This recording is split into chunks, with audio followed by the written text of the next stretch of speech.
بسم اللہ الرحمن الرحیم. عارو رشید عرض کر رہا ہوں. السلام علیکم ورحمۃ اللہ وبرکاتہ.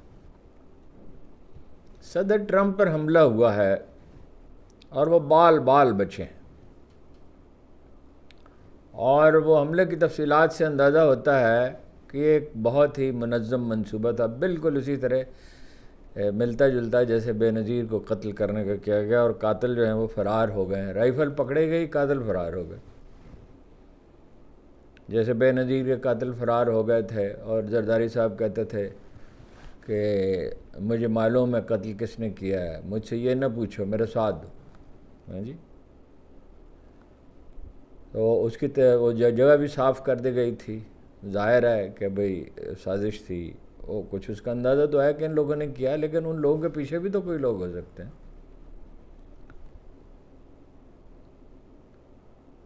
عمران خان کے ساتھ کہ اذیت رسانی کا سلسلہ جاری ہے. انہوں نے آج بہت سخت رد عمل دیا ہے. ان کے حامیوں کے گھروں پہ چھاپے مارے جا رہے ہیں، ان کی بیگم پہ مقدمات بنائے جا رہے ہیں، ان کا ریمانڈ دیا گیا ہے. آج انہوں نے جو اخبار نویسوں سے گفتگو کی اس میں ان کا لہجہ اتنا سخت تھا کہ کبھی نہیں تھا، اور انہوں نے بہت زیادہ بہت شدید نکتہ چینی کی. وہ ایسا لگتا ہے کہ اب وہ تل گئے ہیں، اور انہیں اندازہ ہو گیا ہے کہ بھئی انہیں کسی صورت مطلب معاف نہیں کیا جائے گا. معاف کیا مطلب یہ ہے کہ انہیں کوئی انصاف نہیں مل سکتا کسی طرح بھی. ٹی ایل پی والے دھرنا دیے بیٹھے ہیں، کسی نے انہیں نہیں روکا، کسی نے یہ ریکویسٹ بھی نہیں کی کہ رک جائیں، کسی نے یہ بھی نہیں کہا چند دن کے لیے ٹل جائیں. ان کے مطالبات بھی عجیب و غریب ہیں. میں آپ سرچ کرتا ہوں، ان مطالبات کا کوئی تعلق ہی حکومت پاکستان سے نہیں ہے، نہ پاکستانی عوام سے ہے. ان کے جو مطالبے ہیں وہ کوئی اور لوگ پورے کر سکتے ہیں، نہ پاکستانی حکومت پر کر سکتے ہیں، نہ پاکستانی عوام کر سکتے ہیں، نہ اس دھرنے سے اس پارٹی کو کوئی فائدہ پہنچ سکتا ہے. تو ظاہر ہے اس کے پیچھے کوئی پراسرار وجہ. مولانا فضل الرحمان کی زندگی خطرے میں ہے. یعنی وہ تھریٹ الرٹ تو جاری ہوتے رہتے ہیں، لیکن اس وقت جو سچویشن ہے اس میں صاف لگتا ہے کہ ان کی زندگی کو خطرہ ہو سکتا ہے. اس کا بہت اندیشہ ہے، نہ صرف ان کو، ان کی پارٹی کے کارکنوں کو، جیسے ایک زمانے میں اے این پی کے لیڈروں پر حملے ہوتے تھے، اور اس کے وجوہات ہیں جو قابل فہم ہیں. دیکھیے پینسلوانیا میں ریلی ہو رہی تھی، 5 منٹ ہوئے تھے کہ گولی چلی، اور 2 آدمیوں نے گولی چلائی. اور وہ گولی چلانے کے انداز پر تجزیہ یہ ہے وہاں ماہرین کا کہ وہ پکے نشانہ باز تھے، سنائپر تھے. اور گولی کان کے اوپر کے حصے میں، دائیں کان کے اوپر کے حصے میں لگی. وہ صدر ٹرمپ نے اس پہ وہ بھی کیا ہے، سوشل میڈیا پہ میسج بھی دیا ہے. اور ذرا سی اوپر لگ جاتی، اور یعنی کوئی زاویہ بھی ایسا تھا کہ کان سے پھر وہ سر کے جلد کو چھوتی ہوئی گزر گئی. لیکن ذرا سی بھی اوپر لگ جاتی اور زاویہ درست ہوتا تو وہیں وہ مطلب یہ ہے کہ ان کا انتقال ہو جاتا، اور ظاہر ہے بڑا کرائسس پیدا ہو جاتا. ان کی برتری ہے اور الیکشن ملتوی کرنے پڑتے، نیا امیدوار آتا. تو یہ صاف ظاہر ہے اس سے پہلے صدر کینیڈی کو قتل کیا جا چکا ہے، اور اس کا الزام سی آئی اے پر تھا، اور ان کے قاتل کا کوئی سراغ نہیں ملا. اس میں بھی ایک قاتل جو ہے اس پہ گولی چلا دی گئی، اور وہ تشویشناک حالت میں، دوسرے کا پتہ ہی نہیں ہے. امریکہ کی سرشت میں خون ریزی ہے. ویسے ان کی تاریخ کا جو سب سے بڑا آدمی ہے، جو واحد عظیم اخلاقی ستارہ ہے، ابراہم لنکن، اسے قتل کیا گیا تھا. اور ڈرامہ وہ دیکھ رہے تھے، اور غلاموں کو انہوں نے آزاد کیا تھا. اس پہ لوگوں کو غصہ تھا، جنوبی ریاستوں کو کے لیے قابل قبول نہیں تھا، کیونکہ ان کی تو معیشت کا انحصار غلاموں پہ تھا. انہوں نے ان کو آزاد کر دیا بڑی طویل جد و جہد کے بعد. پہلے تو پارلیمنٹ مانتی نہیں تھی، رائے عامہ کو ہموار کیا، پارلیمنٹ کو ہموار کیا، طویل جد و جہد کی. انہوں نے اپنے لڑکپن میں ان قیدیوں کو دیکھا تھا بڑی بری حالت میں جب وہ پہلی دفعہ، وہ تو بہت معمولی پڑھے لکھے آدمی تھے، والد ان کے موچی تھے، موچی بھی تھے اور بھی کئی کام کرتے تھے، بڑے کاریگر آدمی تھے، بڑھئی بھی تھے، موچی بھی تھے، اور بھی کئی کام کرتے. انہیں اس کا طعنہ بھی دیا جاتا تھا. بہرحال وہ ایک نہایت سادہ اور نہایت شائستہ اور نہایت اصول پسند آدمی تھے، اور امریکہ کو انہوں نے متحد رکھا، انہیں مار ڈالا گیا، کینیڈی کو مار ڈالا گیا، اور وہ کہا یہ گیا کہ مافیا چیف نے مار ڈالا ہے۔ وہ ایک زمانے کی مشہور ایک ایکٹریس تھی، نام ابھی میرے ذہن میں تھا، ابھی اتر گیا، وہ اس کا کوئی مافیا چیف سے تعلق تھا، اور کینیڈی بھی اس کے بڑے تھے قائل، تو کہا یہ گیا، لیکن یہ کرائم یہ تھے کہ اسٹیبلشمنٹ نے اسے قتل کرایا، ظاہر سی آئی اے نے، یہ زیادہ لوگوں کو اس پر یقین ہے۔ اور اس کے بعد کینیڈی کے قتل کے بعد امریکی اسٹیبلشمنٹ نے بڑی جد و جہد کی، پالیسیوں میں تبدیلی کی، یونیورسٹیوں کے نصاب بدلے، کام کیا، اور ایک پروپیگنڈے کی بہت سوچ سمجھ کر منظم مہم عشروں تک چلائی۔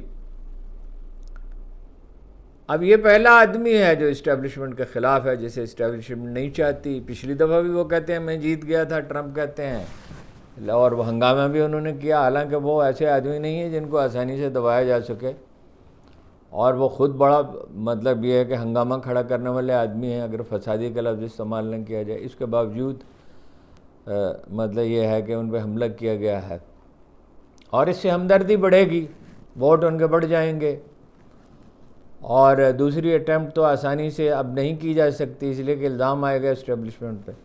صدر ریگن پہ حملہ کیا گیا تھا، گولی ان کے پیٹ میں لگی تھی، ایسی جگہ نہیں لگی تھی، وہ تو لگتا ہے کہ ذاتی تھا، وہ اس کا ذکر بھی نہیں کرتے تھے، ویسے بعد میں ان کا مزاج بھی ایسا تھا۔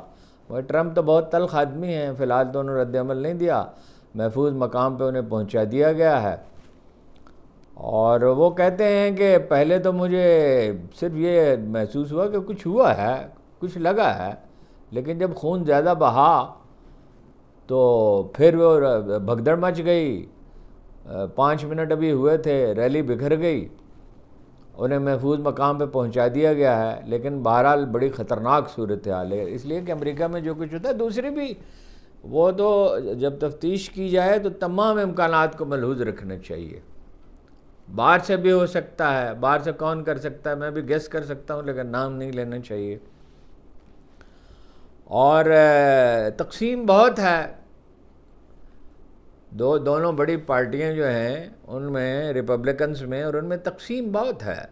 یعنی امریکی معاشرہ اس طرح ڈیوائیڈڈ کبھی نہیں تھا، یعنی خانہ جنگی جو 1859 یا 1860 میں ہوئی، آزادی کے کوئی لگ بھگ 90 برس کے بعد، اس کے بعد امریکی معاشرہ اتنا تقسیم کبھی نہیں تھا۔ یعنی جو 3-4 سال پہلے سروے ہوئے تھے، وہ ریپبلکنز کہتے ہیں ہم نہیں چاہتے ہمارے بچے ڈیموکریٹس کی خاندانوں میں شادیاں کریں، حالانکہ ماں باپ وہاں روک تو نہیں سکتے، نہ روایت ہے وہاں روکنے کی، اور ریپبلکن کہتے ہیں ڈیموکریٹس کے خاندانوں میں ہمارے بچے شادیاں نہ کریں، اور ریپبلکنز کہتے ہیں ہم چاہتے ہیں کہ 80-90%، اور اس میں ڈیموکریٹس کا رویہ زیادہ سخت ہے جہاں تک مجھے یاد پڑتا ہے۔ تو یہ بڑی ایک خوفناک صورتحال ہے، اس کے اثرات ہو سکتے ہیں دنیا پہ۔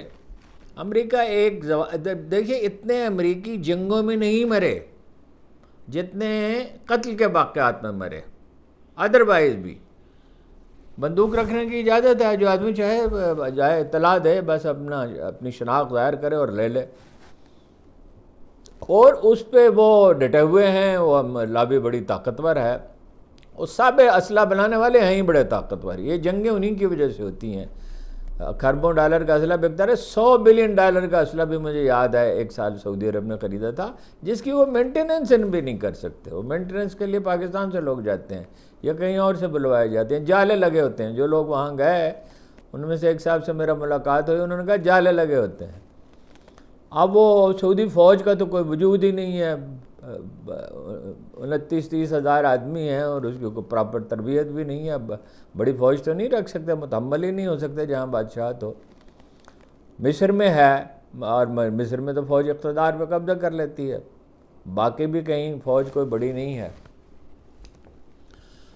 وہ اپنا اوباما تو آنسوؤں کے ساتھ رو پڑے اس بات پر کہ اتنے لوگ قتل ہوتے ہیں، ذرا حساس آدمی ہیں، اور وہ ظاہر ہے اسی لیے وہ مطلب ان کی شہرت اچھی تھی، ان کو معقول آدمی سمجھا جاتا تھا، اسی لیے وہ جیت گیا. حالانکہ وہ تو والد ان کے تو جو تھے افریقہ سے آئے تھے، ذہین آدمی ہیں، اوریٹر بہت اچھے ہیں، رو پڑے، آنسوؤں کے ساتھ رو پڑے. لیکن یہ کہ پارلیمنٹ اس کی اجازت نہیں دیتی. لابی بڑی طاقتور ہے، لابیز ہی وہاں مؤثر ہوتی ہیں، وہ پیسے خرچ کر سکتی ہیں. بھائی ووٹر ہے، ووٹروں کی اکثریت اگر یہ چاہتی ہے کہ اسلحہ رکھا جائے، اس کا مطلب غیر محفوظ ہے. اور زوال پذیر تو ہے ہی. دیکھیے پینٹاگان نے یعنی محکمہ دفاع نے دوسرے الفاظ میں درخواست کی ہے کانگریس سے، یعنی سینٹ سے اور ایوان نمائندگان سے، کہ چینی کمپنی ہوائے پر جو پابندی ہے کہ ہم اس سے سامان نہیں خرید سکتے، وہ پابندی ہٹائی جائے. امریکہ کے سینکڑوں اڈے ہیں، ان کی تعداد بڑھ رہی ہے، ساری دنیا کا پولیس مین ہے امریکہ. وہاں جو کمیونیکیشن کے ذرائع ہیں، مثلا گاڑیاں ہیں، مثلا اور چیزیں. ہوائے دنیا کی سب سے بڑی کمپنی ہے، دنیا کا 1/3 ریونیو وہ کماتی ہے. مڈل ایسٹ کی تو پوری مارکیٹ ہی اس نے کیپچر کر لی، اس لیے کہ وہ نسبتاً سستے اور بہتر ٹیلی فون بناتی ہے. اور دلچسپ بات ہے اس کا مالک ان پڑھ ہے، جو اس کا ایک پاکستانی ڈائریکٹر بھی ہے جس سے میری ملاقات رہی ہے. وہ ظاہر ہے دنیا میں سب لوگ مہنگے ٹیلی فون تو نہیں خرید سکتے، اور وہ اچھے ٹیلی فون ہیں، چینی ٹیلی فون میں نے استعمال کیے ہیں، ناقص نہیں ہیں. وہ فیشن ہوتا ہے ایک کچھ کہ بعض چیزوں کا، چونکہ بعض ٹیلی فون کا جو فیشن ہے وہ زیادہ خریدے جاتے ہیں، لوگ اس کے عادی بھی ہو گئے. پاکستانی مارکیٹ میں اتنے نہیں ہیں. وہ انہوں نے اجازت مانگی ہے اور اجازت دے دی جائے گی میرا خیال ہے کہ ہمیں پرابلم ہے. پرابلم کیا ہے؟ مثال کے طور پہ وہ گاڑی اگر خریدتے ہیں امریکی تو مہنگی پڑتی ہے، پہنچانا بھی بعض علاقوں میں مہنگا پڑتا ہے، اور کمیونیکیشن کی چیزیں ہیں. تو مثلا گاڑیاں ہیں، وہ تو خیر ہوائی کمپنی ہوائی گاڑیاں تو نہیں بناتی، گاڑیاں ہیں مثال کے طور پہ، یا کچھ اور سامان ہے. ہنگری کو انہوں نے دیا، انہوں نے ہنگری سے خریدنے کی کوشش کی کہ بھئی یہ ہنگری ان سے خرید لے، اور انہوں نے کہا جناب کوئی فائدہ نہیں ہے اس کا، اس میں ایسے آلات لگے ہوئے ہیں چیزوں میں کہ وہ ہنگری کے باہر قابل استعمال ہی نہیں ہے. جیسے امریکی ہمیں F-16 دیتے ہیں تو اس میں مانیٹرنگ کا سسٹم ہوتا ہے، کوئی آپ تبدیلی کریں کوئی چیز ہو. تو یورپی ممالک کے ذریعے کوشش کی تو وہاں سے بھی یہی جواب ملا کہ اس کو کیا فائدہ ہے. وہ کہتے ہیں کہ ہم ایسا ایکوپمنٹ اس میں لگا دیں گے کہ امریکہ میں یہ گاڑی داخل نہیں ہو سکے گی. پورے امریکہ میں ادارہ امریکہ لے جائی جائے گی، وہاں سے دوسری جگہ لے جائی جائے گی. اور بڑی کوشش کی ہے. چین پہ ظاہر ہے ایک سر جنگ جاری ہے، پابندیاں انہوں نے لگائی ہیں. مثلاً یہ الیکٹرانک گاڑیاں جو وہ بناتے ہیں اس پہ 25% ڈیوٹی تھی، 100% کر دی. اب وہ 100% کرنے کے باوجود بک رہی ہے، اس لیے کہ وہ امریکی کمپنی سے سستی ہے. امریکہ میں لیبر مہنگی ہے، چین میں سستی ہے، اور چین کی آبادی بہت بڑی ہے، اور چینی محنتی زیادہ ہیں، سخت جان ہیں. امریکی تو اب اتنے سخت جان نہیں رہے، 6-7 نسلیں ان کی آسودگی میں پلی ہیں. تو زوال پذیر تو ہے، لیکن ظاہر ہے ایک سپر پاور زوال پذیر ہوتی ہے تو اس میں وقت لگتا ہے، لیکن اجازت اس کی دے دی جائے گی. اور چین کی اور اس کی کشمکش جاری رہے گی، اور چین اس میں قدم بقدم آگے بڑھ رہا ہے. روس اس کا حلیف ہے، روسیوں کو انتقام لینا ہے، سوویت یونین کو توڑا گیا ہے، اور ظاہر ہے اصل دشمنی تو روس کے ساتھ ہے، جس کی اصلی کو جو اپنے بجٹ کا 8% خرچ کرتا ہے دنیا میں. جتنی بڑی معیشت جس ملک کی ہو، اور تو وہ اور 8% اس پہ خرچ کرے، اور وہ ڈٹرمنڈ ہے. یوکرین میں آپ نے دیکھ لیا، امریکہ نے سارا زور لگا کے یورپ کی معیشت ہی تہوبالا کر دی. انہوں نے انرجی ان کے ہاتھ میں ہے، انہیں کی گیس پہ جرمنی جو دنیا کا سب سے بڑا ایکسپورٹر تھا ایک وقت میں چین سے پہلے، تو ابھی بعض چیزوں میں نمبر 1 ہے. تو وہ اس کی معیشت کو دھچکا لگا، پورے یورپ کی معیشت کو دھچکا لگا ہے. اور اس کشمکش کو دنیا تو بھگتے گی ہی، لیکن یہ بھی بھگتیں گے. پی ٹی آئی کے خلاف یعنی عمران خان کے خلاف کارروائیاں جاری ہیں اذیت رسانی کی. 6 دن کا جسمانی ریمانڈ جج محمد علی وڑائچ صاحب نے دے دیا احتساب عدالت میں. 2 مقدموں میں پہلے نیب کے توشہ خانہ کے 2 مقدمے میں پہلے انہیں سزا ہو چکی ہے، دی جا چکی، اب ایک تیسرا مقدمہ ہے۔ اب وہ خان صاحب کہتے ہیں کہ گھڑی میرے پاس ہے، وہ جو جس پہ اعتراض ہے 1,80,00,000 روپے کی ہے، وہ ایک بھارتی پارٹ ٹائم ملازم کے ذریعے بھارتی کمپنی کے اس سے لکھوا لیا گیا جی 3,00,000 روپے کی یہ گواہی ہے جی، کمال گواہی ہے۔ وہ کہتے ہیں میرے پاس موجود ہے، اس کو چیک کیا جا سکتا ہے۔ پھر انہوں نے جج کو مخاطب کر کے کہا جیل میں کہ اگر کوئی تعلق ہے تو میرا ہے، میری بیوی کا کیا قصور ہے؟ اس کو 2 بار گرفتار کیا گیا، آج پھر اس کا ریمانڈ دے دیا گیا، یہ صرف مجھے اذیت پہنچانے کے لیے کیا گیا۔ انہوں نے اس کے لیے تو بہت ہی سخت الفاظ استعمال کیے، نیب کے چیئرمین کے لیے، نیب کے لیے کہا جیسے خود کو بیچنے والے ہوتے ہیں۔ وہ لفظ تو میں استعمال نہیں کرنا چاہتا، وہ تو صحیح لفظ ہے جو غیر پارلیمانی لفظ ہے، اور نام لیے بغیر آرمی کے سربراہ پہ بھی نکتہ چینی کی۔ تو یہ اس سے تلخی بڑھ رہی ہے، اور ریفرنس منظور کر لیا ہے، وہ بشرا بی بی کے خلاف بھی ایک اور مقدمہ ہو گیا کہ کتنے قیمتی تحائف ہیں، تعداد یہ ٹھیک سے میں شاید نہیں لکھ سکا، 10 قیمتی تحائف اپنے پاس رکھنے کا الزام ہے۔ اور دیکھیے گاڑیاں لی زرداری صاحب نے، نواز شریف نے جب وہ حکومت میں ہی نہیں تھے، محترمہ مریم نواز نے، گیلانی صاحب نے، ان پہ کوئی مقدمہ نہیں۔ عمران خان سے سینکڑوں گنا زیادہ تحائف جو ہیں وہ رکھے انہوں نے، اور اس نے قیمت بھی بڑھائی۔ شروع میں تو وہی 15% تھی، 50% بڑھائی، ویسے تو لینا چاہیے ہی نہیں تھا۔ اور جو انہوں نے بیچی ایک آدھ چیز تو اسے سڑک بنا دی، بنی گالہ کی سڑک تو ٹوٹتی رہتی ہے، ڈھلوان ہے، بارش برستی رہتی ہے، وہاں تو صرف سیمنٹ کی سڑک ہی ہو، کنکریٹ کی ہو تو وہی باقی رہ سکتی ہے، ورنہ وہ مسلسل ڈھلوان ہے، اور ظاہر ہے وہ پانی جو ہے بارش اس علاقے میں بہت برستی ہے تو وہ ٹوٹتی رہتی ہے، ہر 3 4 5 سال کے بعد اسے بنانا پڑتا ہے۔ نواز شریف صاحب نے تانا بھی دیا تھا میں نے سڑک بنائی ان کے کہنے پہ، حالانکہ انہوں نے کہا ہی نہیں تھا، وہ خود عرفان صدیقی نے تردید کر دی تھی اسی زمانے میں کہ خان صاحب نے نہیں کہا۔ اس میں اور بھی بہت سے لوگ رہتے ہیں، وہ ایک آدمی کے گھر کو تھوڑی جاتی ہے سڑک، بے شمار لوگ رہتے ہیں، ہزاروں آدمی رہتے ہیں، کہ میں نے بڑا احسان کیا تھا۔ جب کوئی کام کرتے ہیں نواز شریف صاحب احسان قوم کو بھی جتلاتے ہیں، میں نے سڑک بنائی، سڑک بنائی سرکاری خزانے سے آپ نے بنائی، اور سڑک میں صرف بنائی نہیں ہے، اس پہ اخراجات بھی 2 گنا 3 گنا ہوئے، ہاں جی، یعنی یہ جو لاہور والی موٹر وے ہے 100 کلومیٹر زیادہ ہے، اور 1 انچ آدھے انچ کی سونے کی سڑک بن سکتی ہے، اور اس کی کوئی ضرورت بھی نہیں تھی۔ جی ٹی روڈ پہ بناتے ایک تو اتنی بڑی کیوں بنائی، 100 کلومیٹر زیادہ کیوں بنائی؟ پھر یہ کہ اسی جی ٹی روڈ پہ سائیڈ روڈز بنا کے تو اسی کو چوڑا کر دیتے تو کم پیسے خرچ ہوتے، احسان بڑا جتلاتے ہیں۔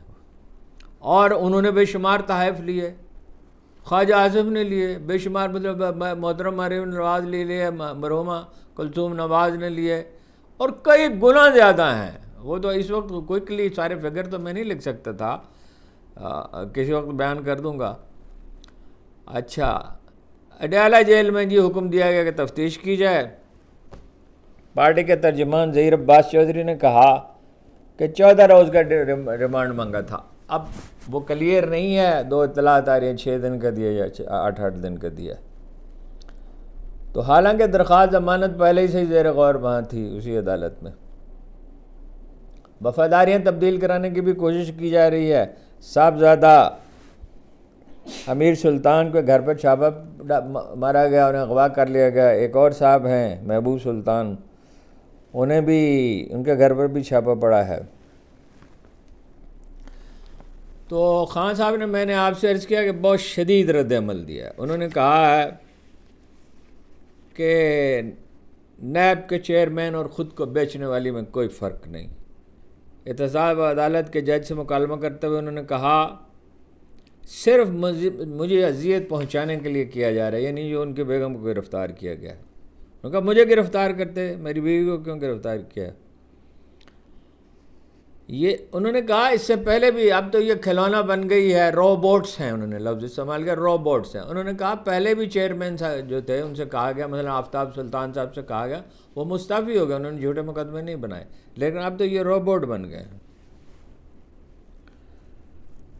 انہوں نے میڈیا کی غیر موجودگی کے اوپر بھی اعتراض کیا آج کی سماعت میں. میں نے آپ سے بہت پہلے عرض کیا تھا کہ ایک وقت آئے گا کہ میڈیا کو روک دیا جائے گا، کیونکہ میڈیا وہاں جاتا ہے تو ظاہر ہے وہ لوگ سوشل میڈیا پہ آ کے بات کرتے ہیں، مین اسٹریم میڈیا تو نہیں کرتا. اور یہ کہا کہ جنگل کے بادشاہ نے جو کچھ وہ کر سکتے تھے وہ انہوں نے کیا. مجھے جیل میں ڈالا اور میری بیوی کو تو چھوڑ دیں کم از کم. میرا خیال ہے خان صاحب کو یہ نہیں کہنا چاہیے تھا. جب آپ اپنے مخالف کو یہ بتاتے ہیں کہ آپ تکلیف میں ہیں تو اسے خوشی حاصل ہوتی ہے. دو کام کبھی نہیں کرنے چاہیے، اپنے دوستوں کو بھی راز اپنے نہیں بتانے چاہیے. اس کے دو چیزیں ہیں، اپنی کامیابیوں کی اطلاع نہیں دینی چاہیے، حسد پیدا ہوتا ہے اور بات پھیل جاتی ہے. رسول اللہ نے فرمایا اپنے کام رازداری سے کیا کرو. اور ایک یہ کام نہیں کرنا چاہیے کہ آپ تکلیف میں ہوں تو اس کا اعلانیہ اظہار کریں. یہی تو وہ چاہتے ہیں کہ جی، تو یہ بھی کہا انہوں نے کہ 4 بار میں نے جیل میں قرآن کریم پڑھا ہے. جج صاحب، جج کی بڑی ذمہ داری ہے، لیکن یہ بات تو اس سے کہی جاتی ہے جو اس ذمہ داری کو محسوس کرے. اگر ایک آدمی نے تہیہ کر رکھا ہے کہ اصول پر چلے جائے، الیکشن میں جو کچھ ہوا، جس بڑے پیمانے پر دھاندلی ہوئی، دھاندلی کیا ہوئی، اس کے لیے تو کوئی اور لفظ ہونے چاہیے. تو اس کے بعد آپ ان سے دلیلیں دینے کا کیا فائدہ ہے؟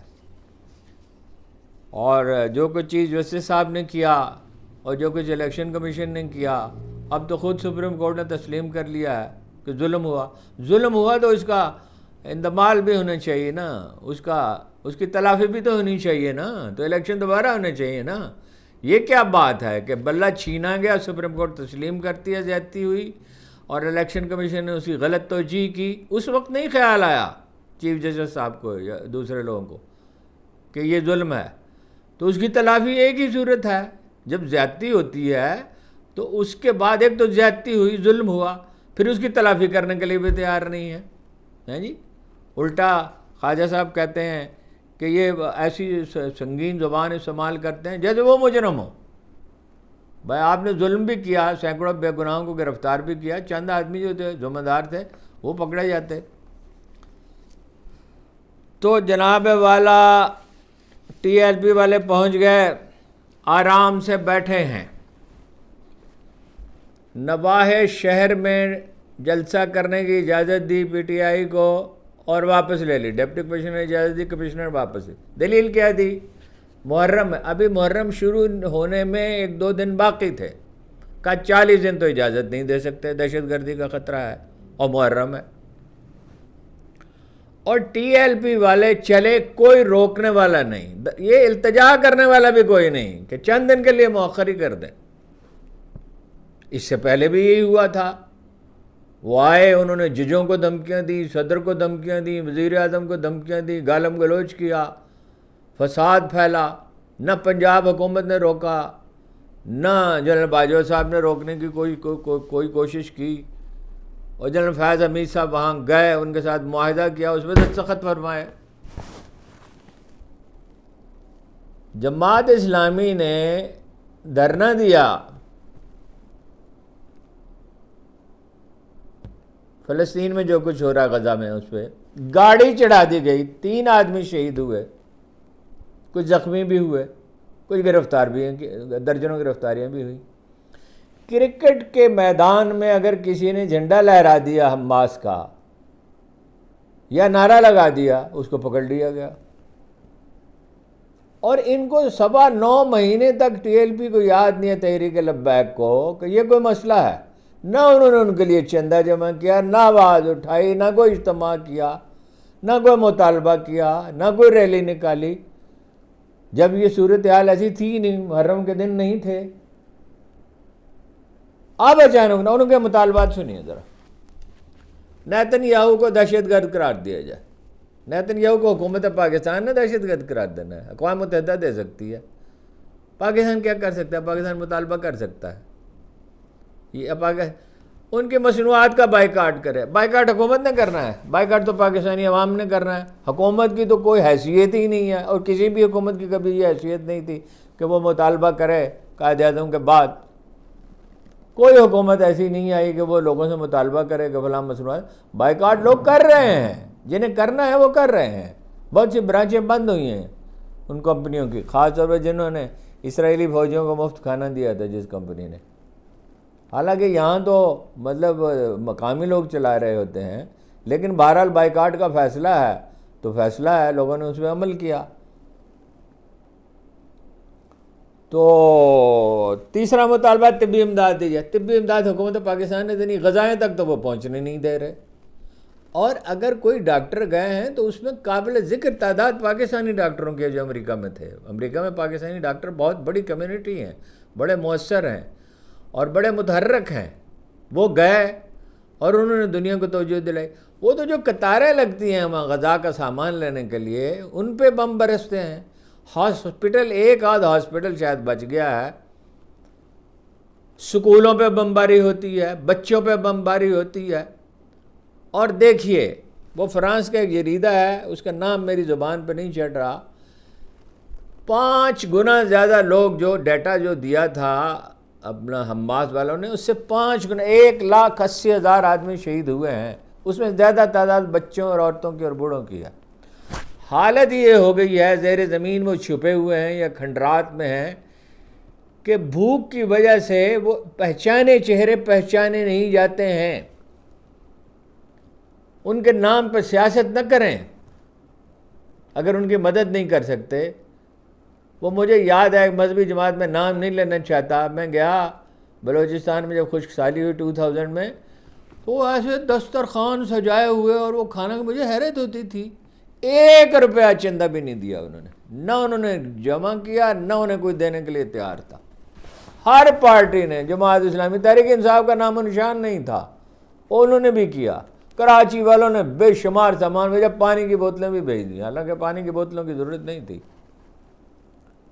پنجاب سے، پختونخوا سے، ہر جگہ سے، بلوچستان کے مقامی لوگوں نے، ذمہ داروں نے، میں بعض جگہ پہ دیکھا کہ وہ چلا دیے ہیں جہاں پانی کا مسئلہ تھا نا، سینکڑوں سال پرانے باغات جو ہے وہ کٹ گئے تھے، وہ ٹیوب ویل چلا رکھے ہیں ان کے لیے.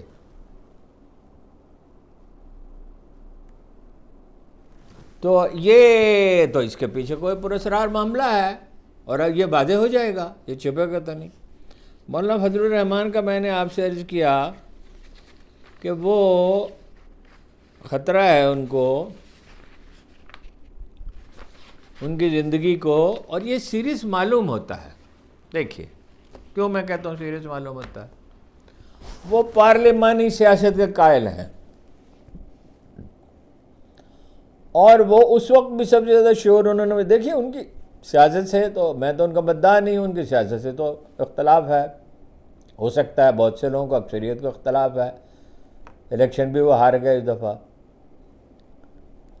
اس وقت جب اسامہ کے کیمپ پر حملہ ہوا، بعد میں افغانستان پہ بمباری ہوئی، تو سب سے زیادہ انہوں نے شور مچایا تھا. سبات پہ بھی سب سے زیادہ شور انہوں نے مچایا تھا، واویلا کیا تھا. اور اسی کے نتیجے میں 2002 میں ان کی حکومت قائم ہوئی تھی. وہ کہا گیا اس وقت کہ ملا ملٹری اتحاد ہے. ووٹ تو لوگوں نے ڈالے نا، 48% ووٹ ملے تھے انہیں، اور 2/3 سے زیادہ اکثریت تھی. حکومت و جیسی بھی چلائی انہوں نے، اس کو چلائی. اور 2 بار ان پہ پہلے بھی حملہ ہوا ہے. اور ایک اطلاع یہ بھی تھی کہ ایک بار انہیں اغوا بھی کیا گیا اور تاوان بھی وصول کیا گیا. یہ تو بات کنفرم نہیں ہے اغوا والی، کبھی اس کی تصدیق نہیں ہو سکی، لیکن 2 بار حملہ تو ہوا، ساری دنیا نے دیکھا. پھر اس میں کوئی اور بھی تفتیش کی جائے تو پتہ چل سکتا ہے، غیر ملکی بھی ہو سکتے ہیں کہ بھئی وہ جو ان کی تو خواہش یہ ہے کہ بھئی پارلیمانی سیاست ہو. اور یہ جو ہیں تحریک طالبان پاکستان، وہ تو قبائلی علاقے کو دوبارہ قبائلی علاقہ قرار دینے کا مطالبہ کر رہے ہیں، اور وہاں وہ اپنی ریاست بنانا چاہتے ہیں، مملکت اسلامیہ خراسان، پتہ نہیں کیا، جیسے افغانستان کا نام ہے رکھا ہوا. اور طالبان انہیں روک نہیں رہے افغانستان کے، ان کے ساتھ مل کے وہ امریکہ سے لڑے ہیں، اور ان کا اس کا ادراک نہیں ہے. پاکستان کے بھی بہت بہت بلنڈر کیے ہیں، پاکستان میں بھی بڑی غلطیاں کی ہیں. غلطیاں کیا، اتنی خوفناک حماقتیں کی ہیں. مشرف نے اجازت دی پاکستانی سرزمین استعمال کرنے کی. اگر وہ ڈٹ جاتے، خدا کو مانتے تو ڈٹ جاتے نا، اللہ پہ توکل ہوتا تو ڈٹ جاتے نا. تو اب وہاں یہ تو دراصل تو دیکھیے نا، پشتون قوم پرستی کی تحریک ہے جو طالبان ہے. ٹھیک ہے، اسلامی قوانین بھی انہوں نے نافذ کیے ہیں، امن و امان بھی بڑا اچھا قائم کیا ہے، اور چٹائیوں پہ بیٹھ کے فیصلے بھی کرتے ہیں، اور ورچولی انہیں تسلیم بھی کر لیا. عملاً تو تسلیم کر ہی لیا چین نے بھی، اور وہاں چینی کمپنیاں جو ہیں وہ معدنیات ڈھونڈ رہی ہیں، اور معدنیات ہی اصل مسئلہ تھا. پاکستان آرمی کے ایک سابق چیف نے مجھے بلایا اور تفصیل کے ساتھ بتایا اگر 9/11 نہ ہوتا تب بھی وہ حملہ کرتے. ان کی نظر جو ہے وہ ایک افغانستان کی معدنیات پہ ہے، بہت قیمتی معدنیات ہیں اور بہت زیادہ ہیں، اور کچھ افغانستان سے ملک جو پاکستان کا علاقہ اس میں ہیں، کچھ وسطی پاکستان میں ہیں، اور کچھ جو افغانستان سے ملتا ہے چمن وغیرہ کا علاقہ اس میں ہیں. ابھی گیس دریافت ہوئی ہے. تو مولانا فضل جو الرٹ جاری کیا کہ اس میں کہا گیا ہے، یہ سادہ سا معاملہ نہیں ہے کہ ان پہ حملہ ہو سکتا ہے، جمعیت کے لیڈر پہ حملہ. اس سے پہلے ANP ہدف رہی ہے، اس کے بہت سے لیڈر مارے گئے تھے، اور اس پہ تو بڑے پیمانے پہ کارروائی ہونی چاہیے. اپوزیشن کو اعتماد میں لینا چاہیے، اسمبلی اور سینٹ میں بات ہونی چاہیے، اور اس کی منصوبہ بندی ہونی چاہیے، اور اس میں تاخیر کی کوئی گنجائش نہیں ہے. ساری انرجی جو ہے وہ PTI کو کچلنے پہ نہ لگا دیں، اور اپوزیشن کو بھی بلا وجہ مخالفت نہیں کرنی چاہیے. مل کے بیٹھیں اور اس کا فیصلہ کریں. ایک ملک، جس ملک میں دہشت گردی ہوگی وہاں کاروبار کیسے ہوگا جی؟ وہاں سرمایہ کاری کرنے کے لیے کون آئے گا؟ وہ ظہیر کاشمیری کا شعر ہے کہ ایشیا کو ابھی معلوم نہیں ہے شاید، بھوک پھیلے تو غلامی کی بلا آتی ہے. یعنی آپ کتنا بھوکا رکھیں گے لوگوں کو؟ جب سرمایہ سارا ملک سے باہر چلا جائے گا.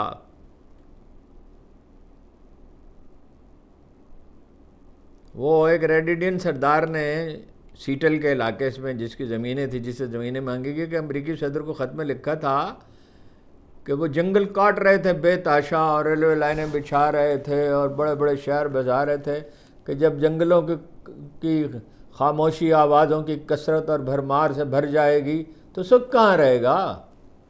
جب سارا سرمایہ ملک سے باہر چلا جائے گا. لوگ افغانستان میں انویسٹمنٹ کرنے پہ کر رہے ہیں کہ بھئی وہاں امن و امان ہے، ملائیشیا میں کر رہے ہیں، بنگلہ دیش میں کر رہے ہیں، جائیدادیں وہاں خرید رہے ہیں. بھئی دہشت گردی سب سے بڑا مسئلہ ہے. مذاکرات بھی کریں، اور جو یہاں دہشت گرد موجود ہیں ملک کے اندر ان کے خلاف کارروائی بھی کریں. سب سے سنگین مسئلہ تو یہ ہے.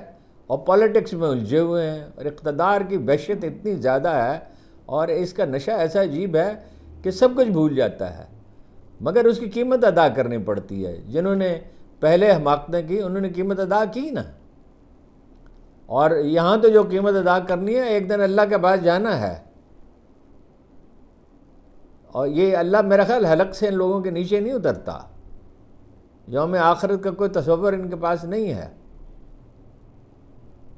ورنہ ایسی حرکتیں نہ کریں. بہت ہی تلخ آج چیزیں تھیں، معافی چاہتا ہوں، مگر اب معاملات جیسے ہیں ویسے ہی پیش کرنے پڑتے ہیں. بہت حسب معمول بات طویل ہوگی. باپ کا بہت بہت شکریہ.